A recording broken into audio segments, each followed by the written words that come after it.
মির্জা কাঠালিয়া রাজাপুর কনস্টিটিউন্সির আন্ডারে যে সংখ্যালঘু মাইনরিটি ভোটার্সরা আছেন তাদের উদ্দেশ্যে আজকে কিছু কথা।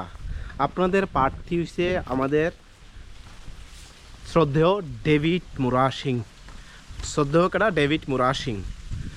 আপনারা প্রার্থীকে ভোট দেওয়ার আগে প্রার্থীর সম্পর্কে জানতে লাগবো, ওই ব্যক্তিকে কোন পার্টির সাথে বিলং করে, কোন পলিটিক্যাল রাজনীতির সাথে যুক্ত আছে, সম্পূর্ণ তথ্য জানার পরে উনি কি আদতে বাস্তবে ভোট ব্যাংকের হিসাবে কিংবা ভোটের রাজনীতি করে নাকি বাস্তবতার সাথে উনি কাজ করে।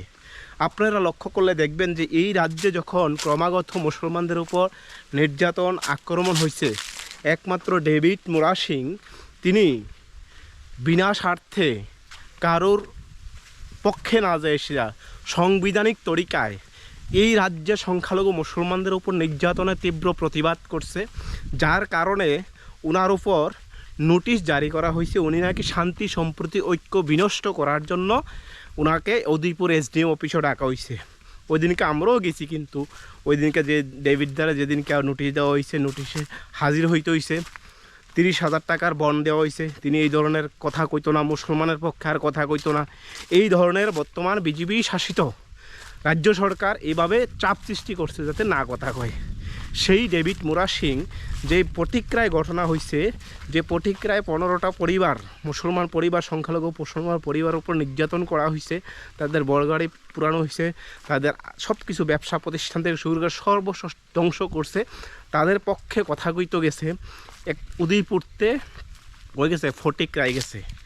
আমি নিজে খুদ গেছি, সারা দিন ট্রাভেল করে সেটা নিঃস্বার্থভাবে কাজ করছে। সেই ডেভিড মুরা সিংকে আপনারা ভোট না দিয়ে সেটা পদ্মলোচন, এই ত্রিপুরানি পদ্মলোচন কি জানি একজন আছে, যে ফাল্লায় শুধু ফাল্লায় হেরে ভোট দিবেন, সিপিএমরে ভোট দিবেন, অবশ্যই ভোট দেন, সিপিএমরে ভোট দেন, বিজেপিরে ভোট দেন, তবে ভোট দেওয়ার আগে একবার ভাববেন যে কারে ভোটটা দিতে আসেন, কী কারণে দিতে আসেন।